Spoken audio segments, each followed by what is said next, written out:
Queridos, eu aprendi algo quando eu comecei a pregar, a ensinar, que é falar do que está queimando o coração. O que significa isso? Se você que ministra ou ensina, ou cuida de um pequeno grupo, ou de um discipulado, você sabe o que eu estou falando. As coisas fluem muito mais quando você percebe que Deus já está falando com você, você medita sobre isso, e você compartilha de algo que já está vivo e está novo no seu coração. E quando eu aprendi isso, eu comecei a praticar sempre isso, e tem dado certo. E hoje eu quero falar com vocês sobre algo que tem queimado no nosso coração.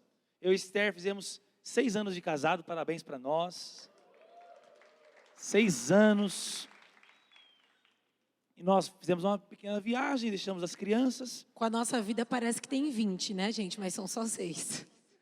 E nesses anos, eu meditei algumas coisas, compartilhei um pouco com a Esther.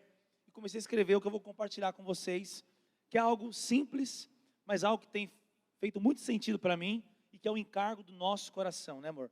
Então são 3 pilares para uma família saudável. Eu quero fazer algumas considerações antes de compartilhar. Primeiro, uma família saudável não tem a ver, ainda não vou entrar nos pilares agora, tá? Só vou fazer uma introdução. Não tem a ver com um estereótipo exterior, uma padronização visual. Nós somos uma geração muito visual. Nós temos a tendência de associar uma família saudável a algum tipo de imagem, algum tipo de, talvez, quantidade de filhos, ou tipo de casamento, ou classe social. Sabe que alguns pensam que só é possível ter de fato uma casa, um lar saudável com muito dinheiro? Outros pensam que com muito dinheiro é impossível ter um lar saudável, porque o dinheiro corrompe, o cara vira aquele que só pensa na empresa. Nenhuma das coisas é verdade. Uma família saudável não tem a ver com um estereótipo exterior, não tem a ver com uma classe social, não é sobre performances, não é sobre comparações, não é sobre padronizações. Se por um lado, então, uma família saudável não tem nada a ver com um estereótipo exterior, que você precisa querer alcançar, eu também quero dizer uma outra verdade: uma família saudável não acontece automaticamente. Não acontece só jogando jogo. Não acontece só de ter casado e ter feito filho. Uma família saudável, num mundo como hoje, é impossível ser saudável sem você construir isso nas suas emoções, no seu espírito, na sua espiritualidade. Impossível. É um bombardeio de informação, de ataque, de destruição. Você nunca começa do zero. Você nunca entra para um casamento com uma vida tranquila até chegar ali. Tem trauma, tem destruição, tem casamento que foi um horror, talvez dos seus pais ou de alguém próximo, tem abuso, tem agressão, tem trauma, tem rejeição. Então, é necessário plantar, construir e edificar esse lar saudável. Amém? Então essas são considerações importantes que eu quero fazer para você, porque às vezes diante de falar sobre família saudável, você pode ter a tendência de achar que é sobre querer colocar o padrão talvez do que eu vivo, o tipo de família, o perfil de criação de filhos. Uma família saudável não tem a ver com gostos pessoais, não tem a ver com estereótipos padronizados, tem a ver com uma construção bíblica, seguindo o Espírito Santo e respeitando a sua própria identidade. Cada um tem uma profissão diferente, um perfil diferente, habilidades diferentes, uma história diferente. Então, gerar uma família saudável, os pilares que vamos falar, não tem a ver com coisas exteriores que podem ser mensuradas ao olhar para o casal que está do seu lado ou para mim. Não, por exemplo, a prova de que uma família saudável não pode ser mensurada pelo Instagram dessa pessoa. Só um exemplo. Uma família saudável que nós cremos, que tem pilares, são muitos, vou falar só de 3, que tem queimado no meu coração, ela é construída enquanto ninguém está vendo. E muitas vezes vai ser vivida sem muitos poderem ver. Mas é disso que nós acreditamos, é disso que nós queremos falar. Amém? Dentro da introdução. A Esther já não está me ajudando a cooperar aqui, ó. Casamento é a maneira de Deus. Gente, é a primeira vez que a gente faz isso, tá? Então, assim... Amém? Nos ajudem. Você não está me ajudando aqui já, amor. Você não está entrando na parte que é sua aqui. Você vai começar a brigar aqui mesmo. É que, gente, eu acho que ele fala tão bem, que às vezes eu falo, ele já falou. Ele já falou tudo. É verdade, gente, não é puxando sardinha, não. Ok, vamos lá. Deixa eu falar, então, a parte que ele quer que eu fale. Enquanto eu falo, vai lendo aí que está tudo escritinho. Tá tudo aqui, tá tudo aqui. Bom, dentro disso que o André já Isso falou, aqui é a família real, irmão. E o bagulho tá louco já. eu quero falar o que é uma família saudável. O depois. que envolve ser uma família saudável. Em primeiro aspecto, envolve a sua saúde individual. E é muito importante a gente pensar nisso.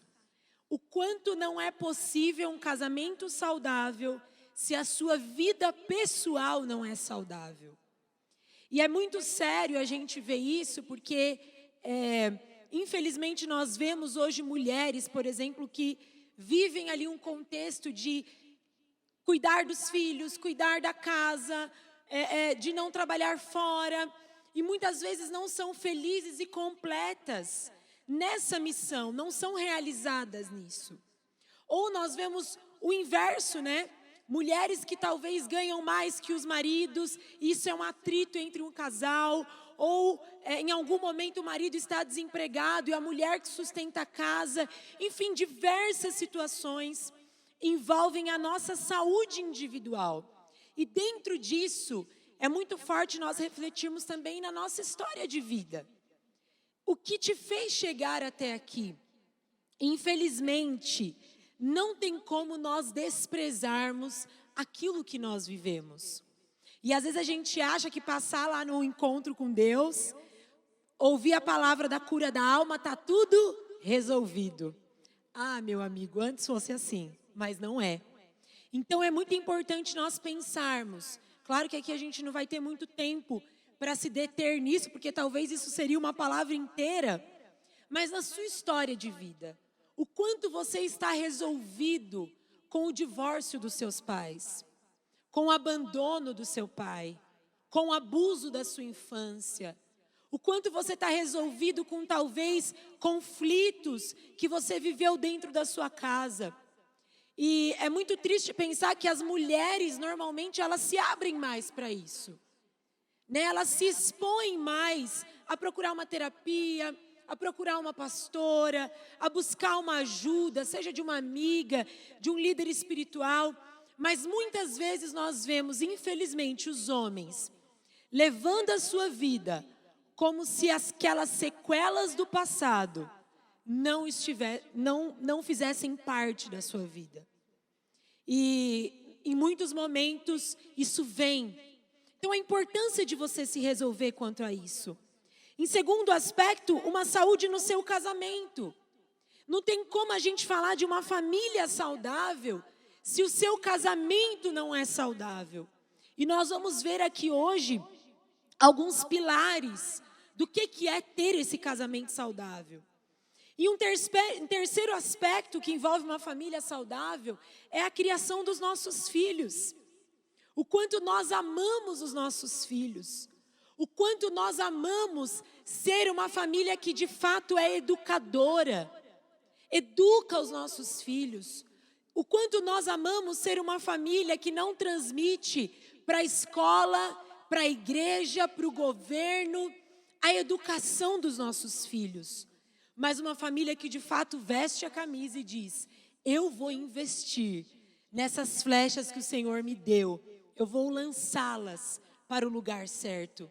Sabe, então, uma família saudável também envolve esse princípio tão forte, que é a criação dos filhos, que é o casal que se une para de fato inserir nessas crianças de maneira intencional. Porque criar filho não é ir vivendo a vida. Fazer casamento ser saudável não é ir conduzindo as coisas de qualquer maneira. Envolve intencionalidade de coração, intencionalidade de propósito. E um último aspecto que envolve uma família saudável é a questão da cultura. Quais são os valores da nossa família? Quais são os valores que envolvem o nosso lar? E eu já quero começar essa introdução aqui te perguntando isso. Você tem muito claro quais são os valores da sua família? Se eu te perguntasse agora, no susto, ei, me diga quais são os valores da sua casa. Se eu perguntasse para os seus filhos, por menor que eles sejam, quais são os valores da sua família? Já vou acabar. Eu me lembro que esses dias... Tô de boa aqui, só recebendo de boinha. Quebradinha aqui, ó. Nós ensinamos, Quebradinha aqui, ó, na esquina. nós ensinamos os nossos filhos em casa. E esses dias eu estava dando uma aula para a Duda sobre família, porque nós aplicamos um material que é da educação por princípios. E ali em um dado momento da lição, nós estávamos falando sobre famílias e nós estávamos estudando biblicamente, porque eu não sei se você sabe, mas dá para a gente aprender tudo através da Bíblia. Então ela aprende até matemática através da Bíblia. A Bíblia é incrível. E nós estávamos estudando sobre as famílias. Desde lá da época da criação do mundo, as primeiras famílias. Filha, o que é ser família?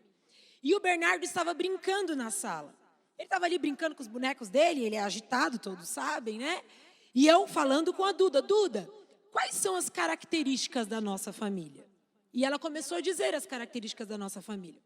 Ok, acabou, passou, isso foi pela manhã, à noite, estávamos eu e ele no carro, só nós dois, não sei onde eu estava indo com ele, ele veio com um papo, olha o papo dele para mim, mamãe, na nossa família, a gente não assiste muita TV, né?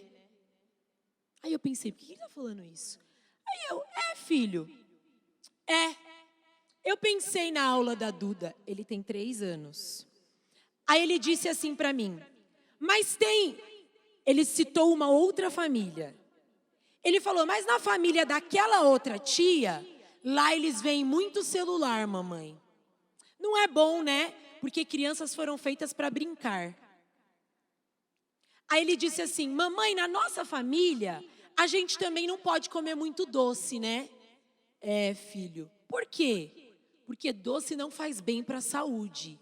Só um pouquinho, né, mamãe? Só um pouquinho. Quem pensa que não come, né? Só um pouquinho.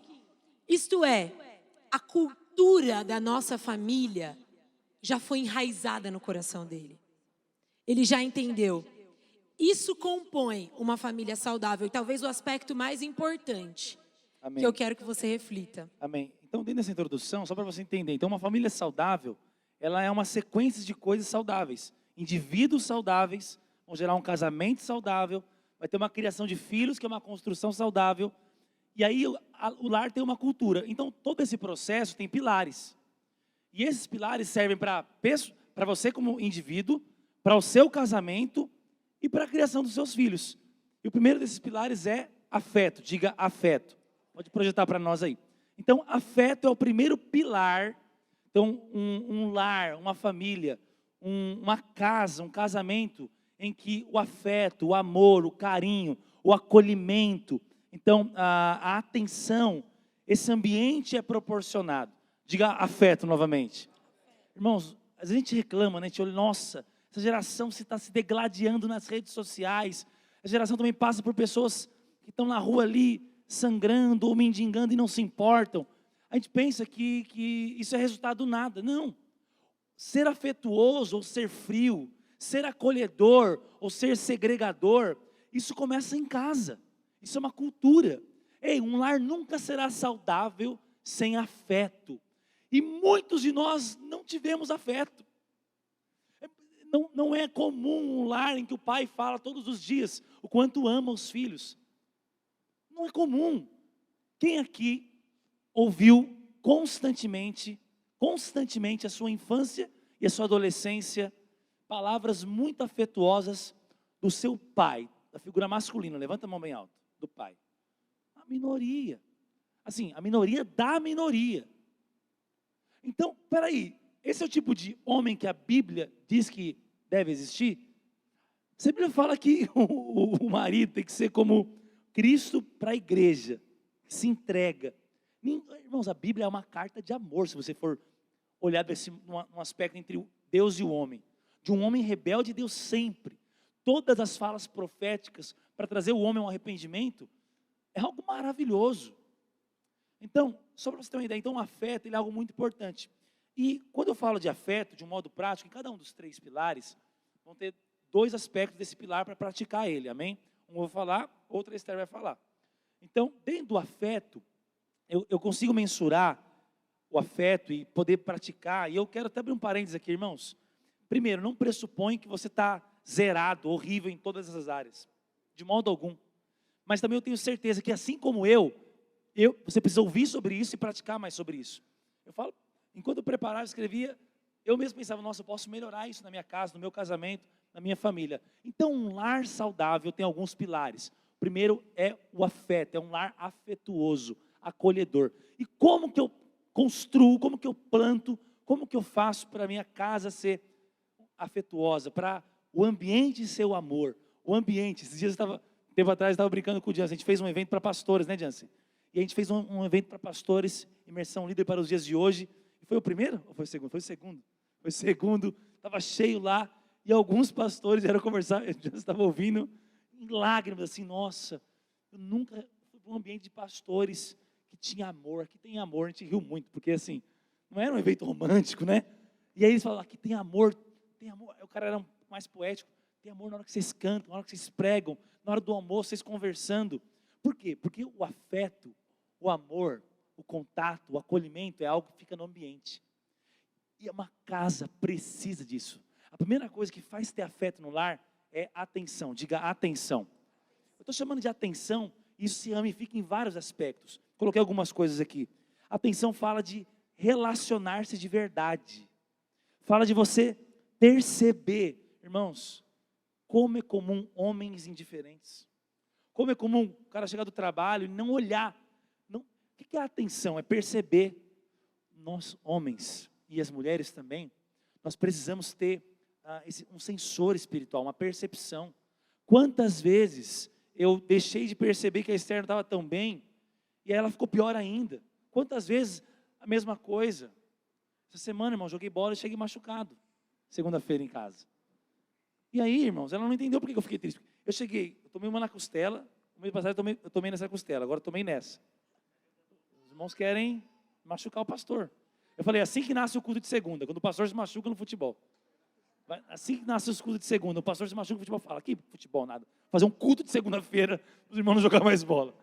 E aí eu tomei uma na canela também, o Raul mesmo me machucou, o Raul está aí rindo, da Mica. Quis me tirar do jogo, porque estava fazendo muitos gols, jogando muita bola. Pai é monstro. E aí, irmãos, eu cheguei, ela ficou sabendo, porque o Caio fez um history, de eu lá passando gelo, ela já falou pro Caio, que ódio desse futebol, eu aviso, que todo mundo só se machuca nesse futebol. Quando eu cheguei em casa, mancando para fazer aquele, né, um pouco dengoso, né, o amor, você está com fome, quer alguma coisa, meu bem? Ela ficou brava comigo ainda. É tipo quando o pai fala, se você apanhar na escola, apanha de novo quando chegar em casa. Já ouviram essa história? E aí ela foi toda grossa comigo. Eu falo, você se machuca toda vez. Mulher gosta da palavra toda vez, irmãos. Você esquece toda vez. Você deixa a toalha toda vez. E homem é racional, ele não aceita toda vez. Porque ele vai falar, você perde a carteira toda vez. Irmão, toda vez é mentira. Nunca é toda vez, irmãos. A mulher precisa se libertar toda vez. Maioria das vezes. Quantos homens concordam que a mulher precisa se libertar toda vez? Eita, nós. Irmãos, ela toda vez se machuca. Irmãos, eu joguei bola. Eu sabia que eu ia resolver essa parada aqui no púlpito. Irmãos, eu joguei bola. Amém, irmãos, vamos continuar. eu joguei bola umas 10 vezes esse ano já. Machuquei 2. 20%. 80% eu voltei inteiro para jogar à noite. Aleluia. Menores de idade. Fica quieta mesmo. Vou falar. Ela ficou brava que eu machuquei, por causa que, né, enfim. Não aguento ficar um dia sem brincadeira. Mas é verdade. Não é verdade, não. Toda vez. Toda vez. Então, irmãos, mas isso é um assunto que foi engraçado, legal. Mas quantas vezes coisas mais sérias a gente não percebe? O dia do trabalho. Legal nada, ele ficou bicudo, gente, de verdade. Bicudo. Mas não resolvemos, né, amorzinho? E resolver é muito bom, né? Quantos gostam de resolver problemas no casamento aqui? Aleluia. E isso é muito importante. E agora, em relação aos filhos, a mesma coisa. Às vezes, o seu filho foi péssimo na escola, ou foi aloprado lá pelos amigos, está mal. E aí, tudo que ele tem em casa é obrigação, é palavra de ordem. Então, o que é afeto? É atenção, é olhar nos olhos, é perceber o coração, perceber o espírito, perceber a hora de abraçar, a hora de orar. Ô, irmãos, é muito ruim um lar cristão que não tem oração. Vamos orar por isso aqui, vamos declarar. Às vezes a mulher está adoecida ali com dor de cabeça, o homem parece que está empurrando um jegue. Vai, mulher, você é muito fraca, vai cozinhar, vai fazer isso. É muito ruim gente que não é sensível. Precisamos construir um lar que tenha afeto. E afeto é construído com atenção. E isso daqui é uma das coisas que mais tiram a nossa atenção. Irmãos, criar filho, fazer lição, conversar, ensinar 1000 vezes a mesma coisa. Que 1000? É muito mais. Quem é pai sabe. Você fala o não mentirás, que você tem que falar para o filho, meu irmão. Quem é que é pai e luta com os filhos que gostam de falar mentira aqui? Levanta a mão, os pais aqui. Irmão, parece que nasce mentiroso. É uma geração de Pinóquios. Nós todo mundo mentindo, nariz crescendo. É terrível. Você tem que fazer, não mente, não mente, não mente, não mente, não mente. Irmãos, e tantas outras coisas. Então, por que eu estou falando disso? Afeto, atenção. Meu Deus, eu estou... Tá. Atenção. Então, atenção, foco aqui. Celular, calma. Então, indiferença. Então, você está ali o tempo todo sem perceber. Então, você não vai orar pelos problemas, você não vai conversar. Então, a construção de uma família envolve muita atenção, muito relacionamento. Então, o que eu posso dizer é, relacione-se na sua casa. A casa não é um lugar para dormir, acordar e comer, tomar banho, dormir, acordar e se trocar. A casa é um lugar de diálogo. A casa é um lugar de perceber o outro. A casa é um lugar onde não só você chegou cansado, não só você chegou... Casa é diferente de lar. Casa é a construção no qual você mora. Lar é o ambiente familiar, é o leito familiar, é o seio familiar, onde Deus deseja amar você. São nos relacionamentos que nós somos feridos, e são nos relacionamentos que nós somos sarados. Mas se não há atenção, se não há percepção, se tudo tira a sua atenção, nada, vou te falar, um jogo de futebol, videogame, suas tarefas, o trabalho que você trabalhou o dia inteiro levando para casa, nada é mais importante do que comer junto, ouvir junto, estar junto. Você não vai construir um lar que tenha afeto se você não der atenção. Amém. Entrando no que eu quero falar, mas reforçando um pouco disso que o André falou, que Deus colocou no meu coração. Você que é pai e mãe, tenha muita atenção aos seus filhos. A gente costuma achar que o choro de uma criança, que a birra de uma criança é porque criança é chata, é porque criança é birrenta. A birra, ela sempre está cheia de coisas que essa criança está querendo te dizer. Então Deus coloca isso muito forte no meu coração. Talvez você está sofrendo com seus filhos, não importa a idade deles. Pare, dê atenção, ouça o choro daquela criança. Quando eu digo de ouvir o choro daquela criança, é de você entender o que está no coração daquela criança. Quais são as emoções, quais são os sentimentos. Talvez essa criança está em um sofrimento. E aí, a gente gosta de transferir para o outro, para que o outro perceba. Quando, na verdade, esse é o papel que Deus nos deu. Um bebê recém-nascido, a gente já pode perceber que o choro dele, muitas vezes, é porque ele quer o acalento de uma mãe. Às vezes, o seu filho adolescente, ele está lá gritando, quebrando as coisas, porque ele só quer a sua atenção. Então, que nós sejamos famílias que, de fato, olhe para os seus filhos, que olhe para a sua esposa, que olhe para o seu marido, que não seja como eu fui ontem, né? Assim, no mimo o marido. Acontece, né? Acontece, né? Mas que, de Perdoado, fato... amor, te perdoo. Amém. Tamo junto. Mas que, de fato, você tenha essa atenção. E ainda falando sobre afeto, eu quero falar sobre um segundo aspecto, que é o suprimento da linguagem de amor. A necessidade de todo ser humano é de se sentir amado. Mas também ela é muito diversificada. Isso acaba nos atingindo de uma maneira absurda. Acredito que muitos de vocês já leram aquele livro, As 5 Linguagens do Amor. Se você não leu, é leitura obrigatória, ler. Mas ele fala muito sobre isso, sobre a linguagem de amor. Qual é a sua linguagem de amor? Então, às vezes a gente passa, eu vejo casais que estão casados há 15 anos. Eu, além de ouvir muito isso aqui na igreja, eu faço terapia de casal. eu ouço de tudo que vocês imaginarem. E às vezes casais que estão há 15 anos casados e até hoje, esse barulho está irritando, né? Está um chiado aqui, gente. E até hoje, o marido não sabe qual é a forma que essa mulher se sente amada. A mulher não sabe qual é a forma que o homem se sente amado. Nós sabemos, mulheres, que 90%, 80% talvez aí, porque não é geral isso, dos homens, a linguagem de amor dele é o toque, sabe? E quantas vezes nós resolvemos pegar isso para pirraçar o nosso marido, para utilizar isso como uma arma contra o nosso marido. Sabe, você precisa entender que Deus te colocou na sua família para que ela seja uma família saudável. Uma família saudável envolve eu ver qual é a linguagem de amor do meu marido. Qual é a forma que ele se sente amado? É com toque? Normalmente o homem, na sua grande maioria, é toque e palavra de afirmação. Sabe quantas vezes nós paramos para afirmar o nosso marido? Como é triste o trabalho, no trabalho ele ser elogiado.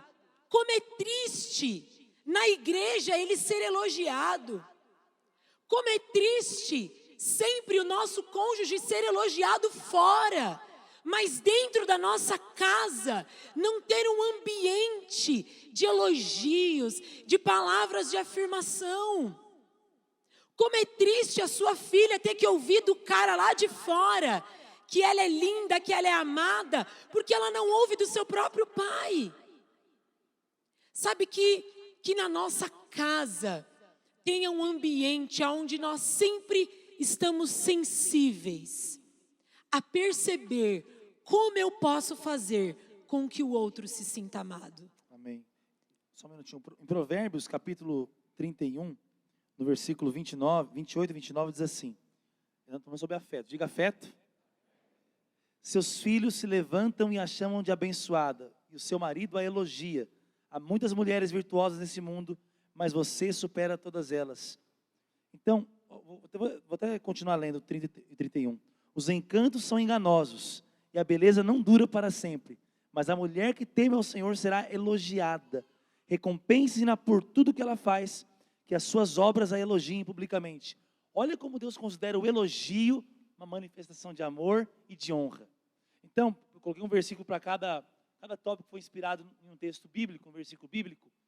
E é interessante porque Provérbios 31, que fala da mulher virtuosa, que gera a mulher dificular, amém? A mulher virtuosa vai ter um lar virtuoso. Então, virtuoso pode ser chamado também de saudável, cheio de virtudes, saudável. Então, uma casa saudável, que é resultado de pessoas saudáveis, tem um ambiente de afeto. E na própria Bíblia Sagrada, tantos anos atrás escrito, isso mostra, isso aqui não está como um detalhe desapercebido. Nós temos 4 versículos seguidos, terminando o livro de Provérbios, falando sobre elogio. Filho elogiando a mãe sendo elogiada, e o pai fazendo isso, o homem fazendo isso publicamente. Então, o afeto tão destruído na nossa geração é algo que vai gerar esse ambiente de família. A segunda coisa que gera um lar saudável é a segurança. Diga segurança. Então, além do afeto, a segurança. Nenhuma casa, nenhum lar, nenhuma família será saudável se não é um lugar seguro. A ideia de Deus ao edificar famílias é edificar um lugar de segurança. Irmãos, o amor vai englobar afeto, segurança e o próximo também.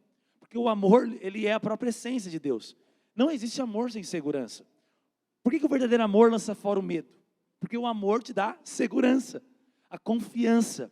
Irmãos, um ambiente que não tem paz, um ambiente que não tem confiança um no outro, confiança nos filhos, os filhos dos pais, é um ambiente que é completamente inseguro, instável e não vai gerar uma família saudável. Se o diabo quer atacar as famílias, ele vai atacar aquilo que nos leva a gerar segurança. A primeira coisa que nos faz gerar segurança na nossa casa, na nossa vida, eu vou lembrar, vou ser repetitivo. Isso aponta para nós individualmente, você pode ser afetuoso individualmente, você pode produzir segurança individualmente, no casamento e nos filhos, é para todo lar, são pilares de uma família saudável. A primeira coisa que gera segurança é integridade, valores. A Esther falou um pouco sobre os valores aqui. Então, o que é integridade? Algo completo, algo inteiro. Irmãos, é muito ruim quando você não cumpre a sua palavra nem com seus filhos. É muito ruim. Você não cumpre nem o castigo que você disse que ia dar se ele fizesse a coisa errada, tampouco a recompensa que você prometeu se ele fizesse certo. É muito ruim quando... Irmãos, eu conheço histórias em que quando o filho saía com o pai, e eu tinha um colega da escola que me falava isso sempre, e ele falava, e nós nos convertemos juntos, e ele falava para mim que isso era algo que deixava ele muito triste. Quando saía com o pai, seja para um jogo, para alguma coisa, o pai sempre chamava as mulheres na rua, mexia com as mulheres na rua, ficava olhando, e é isso aí, homem faz isso. Só que ele estava esquecendo que o cara que estava no carro dele tem uma mãe. E quando ele vê o pai lá sendo aquilo que o cara acha que é ser homem, na verdade está vendo um pai corrompido, que não ama integralmente, fielmente a sua mãe. Isso traz uma ruptura de segurança. O que ele pensa? Qualquer briga, meu pai vai arrumar outra mulher. Gente, quando nós não estamos num lugar de segurança, nós nunca vamos atingir o nosso potencial. Uma mulher insegura no amor do marido, na proteção do marido, nunca vai poder ser amorosa e carinhosa como ela tem o potencial de ser. Um homem inseguro com a mulher, que não demonstra integridade, fidelidade, transparência, nunca vai produzir o amor, o cuidado, a provisão, o respeito, como ele pode. O nosso potencial ser desenvolvido está completamente ligado ao ambiente em que nós estamos inseridos. Completamente ligado. É igual no futebol, tudo tem a ver com confiança, tudo tem a ver com a fase, tudo tem a ver com o cara sentir a vontade para realizar o trabalho. É assim em qualquer profissão, é assim em qualquer coisa, é assim num lar. Um lar onde as pessoas não estão seguras porque não há constância, integridade. Então, a Esther falou um pouco sobre os valores. Os valores da casa estão claros? O que são valores? Então, são princípios pelo qual aquela casa é regida. Caráter, fidelidade. Por exemplo, a fidelidade no aspecto sentimental. É muito ruim quando o casal pode ter amizade do sexo oposto normal. Ah, não dá nada, todo mundo abraça, todo mundo beija. Pode sair sozinho, pode dar carona. Então, quando não há um ambiente de segurança, porque não há integridade, quando não há essa fidelidade demonstrada em relação a Deus, em relação à palavra, irmãos, quando os filhos não podem acreditar no que os pais falam, quando você faz um gatunete lá, está mostrando para sua mulher que você não é um homem de verdade, não é um homem íntegro. Quando você quer passar a perna nos outros em negociações, você acha que sua família está desfrutando de uma viagem por causa de um dinheiro a mais que você conseguiu. Mas na verdade, essa viagem é para outro lugar. É para um lugar de insegurança, instabilidade, um mau exemplo que vai destruir a sua casa. Nada é mais caro. Não existe um preço mais alto que alguém pode pagar do que ser desonesto. Ser desonesto, ter hoje lucros baseado na injustiça, é a certeza de muitos problemas no futuro. Um lar precisa de integridade do homem, da mulher. Os filhos vão ver isso. Precisamos de pessoas de caráter. É muito ruim se nos acomodarmos, jeitinho brasileiro. É muito ruim, não é jeitinho brasileiro, tem que ter o jeitinho celestial, o jeito de Deus. Alguém pode dizer amém sobre isso? Eu profetizo que o seu lar vai ser um lar de integridade, um lar de fidelidade. Irmãos, não tem nada melhor. Foi aniversário de casamento, eu cheguei em casa, é só um ato, tem a ver com afeto também. Eu vim ali com flores e com chocolate. Você tinha que ver a cara da Duda e da Ana. Quando viram, toda feliz, o pai sendo romântico com a mãe. E eu sempre falo para elas, a sua mãe é a mulher da minha vida. É a mulher que eu amo. Irmãos, é muito bom quando os filhos veem um casamento verdadeiro. Um lar saudável. Tem a ver então com a integridade que gera segurança. Outro aspecto que envolve aí a questão da segurança é o equilíbrio emocional. Gente, infelizmente temos vivido uma geração de pessoas completamente desequilibradas emocionalmente. E aqui é outra coisa que a gente poderia, ainda mais eu que amo falar sobre isso, a gente poderia discorrer aqui um grande discurso sobre isso. Mas eu quero me deter em alguns aspectos. Primeiro, o aspecto espiritual. Eu não acredito em um casal que desfruta de um equilíbrio emocional se você não é cheio dos frutos do Espírito. Eu sei que nós podemos encontrar muitas formas de sermos equilibrados emocionalmente. Mas sabe que um dia eu descobri esse segredo na minha vida. Eu sou uma mulher de uma personalidade forte, extremamente decidida, corajosa. Se eu começo, eu vou até o fim. É a minha personalidade, é a minha forma de ser. Mas Eu amo isso nela. É verdade. Mas um dia eu descobri que tudo isso precisava passar pela cruz de Cristo. Porque eu poderia ser uma mulher muito forte para destruir o meu lar. Eu poderia ser uma mulher muito forte para, com palavras tolas, derrubar a minha casa. E eu entendi que tudo que há em mim, aquilo que é bom, aquilo que não é tão bom, precisava passar pela cruz de Cristo. E eu quero hoje, de uma maneira muito séria, te levar a refletir sobre isso. O quanto você, homem, você, mulher, que está aqui hoje, você está cheio dos frutos do Espírito.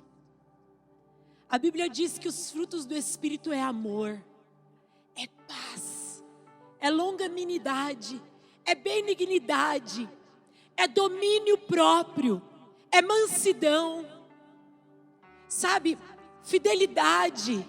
Me lembrei, sou filha de pastor Dênio, mas não estou tão lá.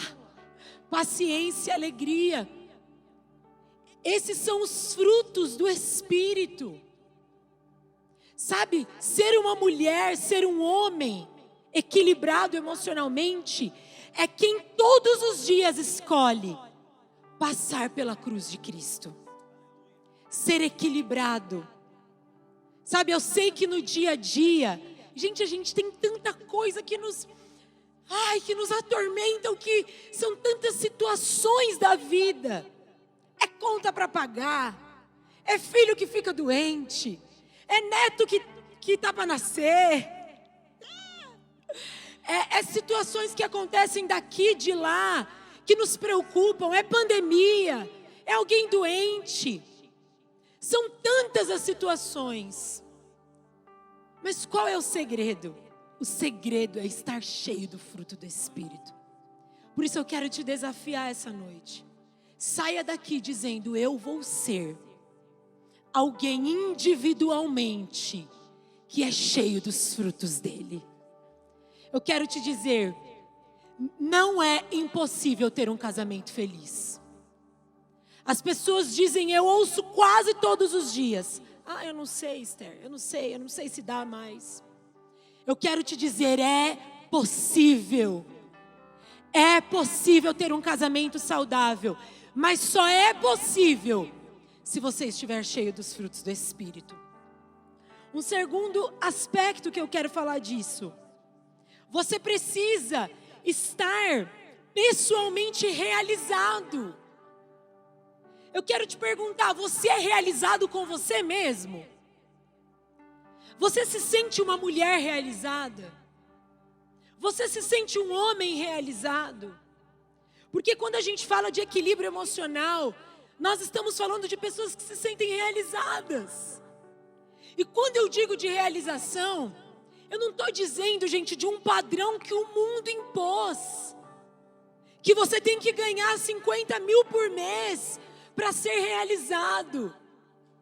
Mas eu estou dizendo de você ser realizado dentro daquilo que o Senhor te colocou, dentro daquilo que o Senhor te inseriu. Talvez hoje você está num tempo da sua maternidade, com criança pequena, chorando de madrugada, com o peito escorrendo leite. Você pensa, meu Deus, o que virou a minha vida? Mas sabe, esse é um tempo do Senhor na sua vida, Ou talvez os filhos já cresceram. E agora você fala, e agora? O que eu faço da minha vida? Mas sabe, deixa eu te dizer algo. Vá diante de Deus e fale, Senhor, eu quero ser realizada. Eu quero ser uma mulher realizada. Eu creio que um dos grandes segredos daquilo que o Senhor tem feito no nosso casamento é porque hoje eu me sinto uma mulher realizada. Naquilo que o Senhor me colocou. Eu sei que o André é da mesma forma. Mas nós costumamos dar desculpas. Se você não é realizado profissionalmente, ei, deixa eu te dizer algo. Não é tarde. Vá atrás dessa realização. Se você não é realizado, talvez, aí ministerialmente, não é tarde, vá atrás dessa realização. Saia do comodismo e vá atrás disso. E um último aspecto, sobre equilíbrio emocional. Talvez você convive com alguém que tem alguma questão patológica. Ou talvez você seja essa pessoa. Nós não podemos descartar que os transtornos mentais, eles são reais. Infelizmente, constantemente, diariamente, muitas vezes ao dia, eu tenho que ter esse discurso. Porque 90% dos meus pacientes são cristãos e não aceitam uma medicação, não aceitam ser tratados. Ei, talvez esse desequilíbrio, ele é patológico, ele é uma doença. E nós precisamos tratar, nós precisamos cuidar.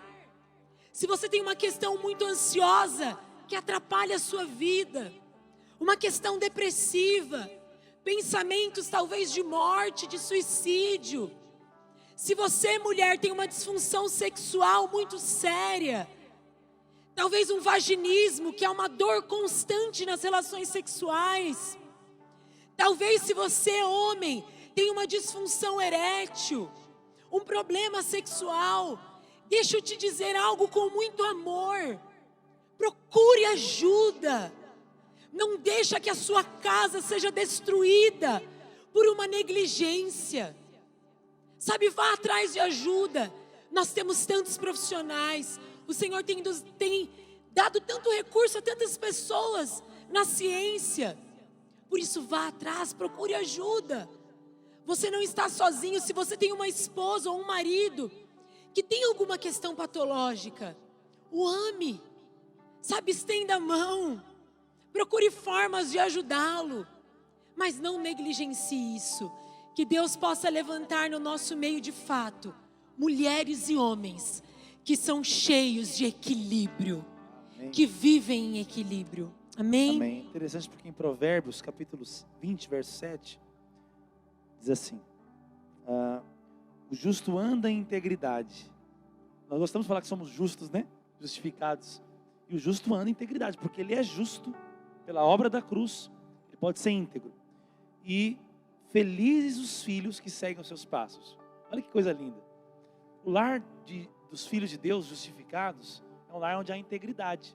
E felizes os filhos que seguem. Então o que impede um lar de ter segurança?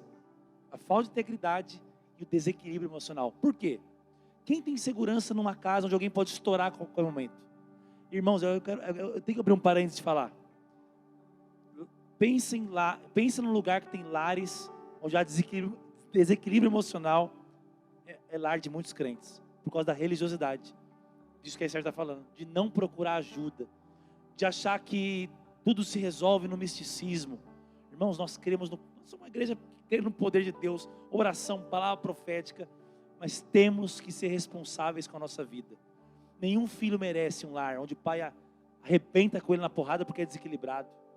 Mas é porque o diabo está me atacando. Vai tomar banho você e o diabo. O diabo está me atacando, você vai atacar seu filho?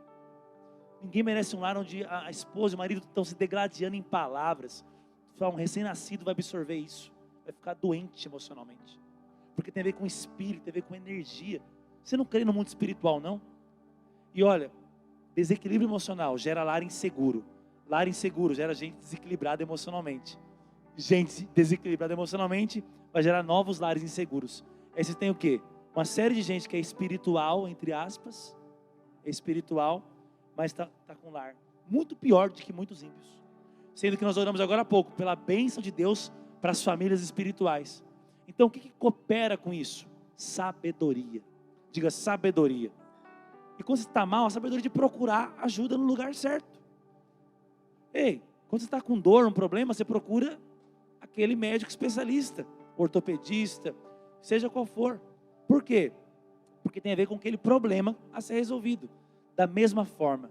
E a terceira coisa, o terceiro pilar que produz um lar saudável, são muitos, mas eu quero só são 3, né? É futuro, diga futuro. Diga mais alto, futuro. Por que eu usei a palavra futuro? Eu quero falar de algumas coisas que envolvem isso. Futuro, eu quero falar sobre propósito. Quero falar sobre objetivo. Quero falar sobre perspectiva. Diga perspectiva. Então, perspectiva de futuro. Um olhar para o futuro. Irmãos, não existe segurança. Não existe alegria. Não existe sem sonho, sem futuro. Para onde a sua família está indo? O que vocês estão construindo? Vai ver se alguma empresa boa hoje não tem muito claro o planejamento futuro. Olha as maiores empresas. Vai ver se alguma igreja prospera, se não de fato aprender a discernir o que Deus tem para ela no futuro. Quando eu falo de futuro, eu falo de uma casa que não está só vivendo o dia, estou matando um leão por dia. Cara, o que motiva a sua família a estudar? Qual que é o argumento que você usa para não pecar? Qual é a base? Qual que é a visão? Qual que é a missão da sua casa? Estou falando para você ter que nenhuma empresa lá, escrever, sei lá, na parede da sua casa, um slogan da sua família. Irmão, tem gente que vai além, faz isso. Não é sobre isso. É sobre um lar que sabe para onde está indo. Vai conversar com uma família saudável, que te inspira. Você vai ver, eles não sabem para onde estão indo só profissionalmente, como casa, como família. Qual tipo de conversa? Então, por exemplo, vocês pertencem de fato a uma família espiritual, uma igreja? Somos cristãos. Para onde eu estou indo com a minha família? Não é porque eu sou pastor, não. Está muito relacionado para onde uma igreja está indo. O que nós estamos construindo? Então, por exemplo, você quer embarcar e ter uma família saudável, sua igreja está pregando sobre isso. É uma direção, é um futuro. Você está pensando no futuro dos seus filhos, você está construindo debaixo de uma visão. Ser uma igreja, uma família de cristãos, ganhar pessoas para Jesus, isso faz parte. Isso faz parte. Vocês estão indo para onde? Quais são os porquês? Por exemplo, quando seu filho vier falar para você, olha, está todo mundo falando que é normal o menino namorar com o menino. Vou dar um exemplo. Qual o porquê que você tem para dizer que isso não é legal? Qual o porquê? Deus não gosta, vai te castigar? É isso que você vai falar? O que você vai falar quando o seu filho mentir? Nós corrigimos muitas coisas lá em casa, né, amor? De como falamos. Por quê? Diante de coisas que nós compartilhamos com nossos filhos na nossa casa, se você não sabe para onde está indo, você não sabe os porquês, nem para quês. Nem para onde está indo. Uma casa sem perspectiva de futuro. Ou seja, a Esther vai entrar na parte mais prática dos projetos, dos propósitos, dos objetivos, mas se você não sabe quem é, por que somos uma família? Por que Deus criou família? Por quê? Por quê? Por que nós oramos?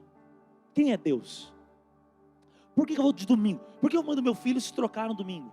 Por que eu, cansado, vou tomar um banho, me trocar, pegar minha Bíblia e ir para a igreja? O dia que minha esposa vai desanimada e falar, não quero mais ir para a igreja. O que o marido vai falar? Qual que é o porquê? Não sabe nem para onde está indo, não tem futuro. Se não tem porquê, se não tem perspectiva, se não tem projeto, se você não entende por que vocês se uniram. Irmãos, quando um casal perde o propósito pelo qual se uniu, ele fica dependendo de sentimentalismo.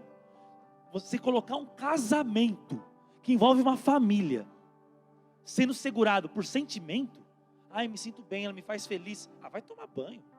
Vai ter dia que ela não vai te fazer feliz, nem você ela, mas um propósito sustenta um lar.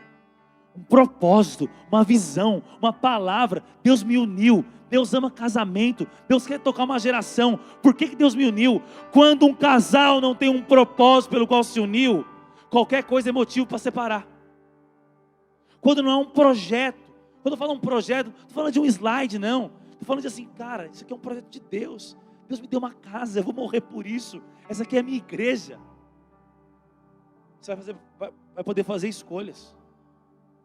E dentro de futuro também, entra nos aspectos dos planejamentos familiares. Depois nós vamos orar. Amém. Eu quero falar duas coisas práticas que eu acho que é muito legal quando a gente fala disso de futuro. Por favor, um conselho aqui para as mães, humildemente. Não jogue na conta de Deus aquilo que são padrões morais, muitas vezes. Infelizmente, o crente tem o seguinte discurso, e eu já tive esse discurso: filha, para de mentir, porque quem mente é filho do diabo. Filha, não minta, porque Deus fica triste com quem mente. Isso não é o que nós cremos. Nós cremos que a mentira é uma distorção de caráter. Hoje mesmo eu estava corrigindo a minha filha quanto a isso. E eu disse a ela: filha, não minta. Sabe por quê? Porque quem mente tem um problema no seu caráter. Quem mente, ele nunca vai alcançar lugares altos. Ele vai até um lugar e ele vai ser encerrado. Não vamos jogar simplesmente na conta de Deus, fazendo com que os nossos filhos olhem para Deus sempre como um Deus punitivo. Porque quantas vezes nós não mentimos e Ele deixou de nos amar? Então, vamos ser essa família que mira o futuro, de pessoas que têm princípios. Caráter é um princípio, honestidade é um princípio. Amém? Uma segunda e última coisa que envolve futuro são planejamentos familiares. Como o André disse, como é triste uma casa que não sabe para onde está indo. Como é triste uma família que não sabe para onde está mirando. Quantas vezes as pessoas não me perguntam: Esther, você não acha chato ficar falando que as suas filhas são adotivas? Eu digo: ué, mas por que eu acharia chato dizer que elas são adotivas? Essa é a maior glória da nossa casa? Essa é a maior alegria da nossa família? Perceba que nós queremos sempre, somos sempre tendenciosos a nos vitimizar, a pegar as nossas emoções desequilibradas e correr para o vitimismo. Mas minhas filhas sabem para onde nós estamos indo. Então, todos os dias que eu oro com elas, eu olho no olho delas e digo: a história de vocês vai transformar, e já tem transformado, o destino de muitas outras crianças. Foi para isso que vocês nasceram. Vocês não são coitadas. Vocês não são vítimas. Vocês não são coitadinhas. E eu quero dizer isso para você que está aqui. Ei, mulher, você não é uma coitada. Você não é uma vítima, porque talvez você não teve um pai. Ei, homem, você não é uma vítima, porque você não sabe como é ser pai. Você tem dentro de você aquele que te instrui a toda boa e perfeita vontade. Sabe, não seja uma casa cheia de vitimismo. Não seja um homem que abre a sua boca para sempre dizer: as coisas aqui nunca dão certo. As coisas aqui nunca acontecem. Olha que droga de vida. De novo eu não consegui o que eu queria. Que droga de esposa que você é. Que droga de filhos que vocês são. De novo vocês erraram. Sejamos uma casa que olha para o alto, e de lá vem o nosso socorro. Nós temos um planejamento. Nós sabemos aonde nós queremos chegar. Ei, talvez você acabou de se casar. Tem alguns casais aqui novinhos, nem um mês de casados, acabaram de se casar. Agora é a hora, agora é o momento. O que vocês querem construir? Como serão os seus filhos? Você já parou para estudar? Sabe o que eu acho mais triste? Que de 10 pessoas, esses dias eu fiz essa pesquisa, peguei 10 pacientes minhas, cristãs, que tinham queixas a respeito dos filhos. E eu disse a elas: algum dia você leu algum livro sobre criação de filhos? Comecei a ler um, terminou? Não, nunca li nenhum livro sobre criação de filhos. Problemas no casamento. Algum dia vocês sentaram juntos na cama e foram ler alguma coisa a respeito disso? Não, nunca. Sabe, nós precisamos saber para onde nós estamos indo. O que nós estamos construindo? Quem são os empresários que quebram no Brasil? Aqueles que abrem uma empresa sem antes o quê? Pesquisar e ver o mercado e ver a região que ele vai estar. Você precisa ter claro quais são os alvos da sua família. Os seus filhos precisam ter claro os alvos deles. Nesse ano, no início desse ano, nós colocamos como alvo da nossa família: a Duda vai aprender a ler e escrever. Ela tinha diversas limitações. Ela tinha diagnósticos que a impediriam de ler e escrever esse ano. Mas nós tínhamos um alvo enquanto família: a Duda vai ler e escrever. Todos os nossos devocionais, todo mundo impunha as mãos sobre ela e dizia: Duda, você tem a mente de Cristo. O Bernardo falava: Duda, você vai conseguir. A Ana dizia: Duda, você é inteligente, você pode. Nós colocávamos a mão sobre ela, profetizávamos, declarávamos. Muito antes do ano acabar, o que será que aconteceu? Ela está lendo e escrevendo. Nós tínhamos alvos dos nossos filhos, às 8h30 da noite, estarem dormindo. Porque após esse horário é o momento meu com o meu marido. E eu não estou dizendo que na sua casa deva ser assim. Cada família precisa entender o que é melhor para si. Mas na nossa casa nós entendemos que isso era ser saudável. Não era meia-noite, criança gritando e correndo pela casa, sem horário para as coisas. Então nós colocamos como alvo. Teve choro, teve grito, teve correção, teve castigo. Mas lá em casa, os que dão as ordens é o papai e a mamãe. Eles não sabem ainda, eles não sabem o que é melhor para eles. Nós vamos conduzi-los. Nessa semana, o Bernardo estava numa rejeição alimentar com legumes terrível. Eu coloquei como alvo: amor, o Bernardo vai comer legumes, ele não tem escolha. Nós conduzimos ele. Eu sentei com ele e disse: a partir de hoje, você só sai dessa mesa o dia que você comer tudo que tem nessa mesa. Ele não comia nada, ele dava ânsia. 3 dias ele já está comendo tudo que tem sobre a mesa. Porque nós tínhamos um objetivo claro, estabelecido. Eu quero filhos que são saudáveis, emocionalmente, fisicamente, espiritualmente. Nós precisamos saber para onde nós estamos indo. Nós precisamos celebrar as conquistas financeiras, intelectuais, profissionais, ministeriais. Precisamos celebrar isso. Tenha planejamento. Nós conquistamos, morávamos em um apartamento muito pequeno, tinha nem 50 metros quadrados. De repente tínhamos 3 filhos. Nós então orávamos incessantemente: Senhor, nós precisamos de uma casa maior. Nós precisamos de uma casa maior. Os nossos filhos viram o resultado da nossa oração. Eles podem celebrar o resultado da nossa oração. Sabe, seja uma casa que você tem claro para onde vocês estão indo. Sabe por que talvez muitos casamentos aqui estão destruídos ou estão beirando um divórcio? Porque vocês não sabem para onde vocês estão indo. Definam isso enquanto família. Amém?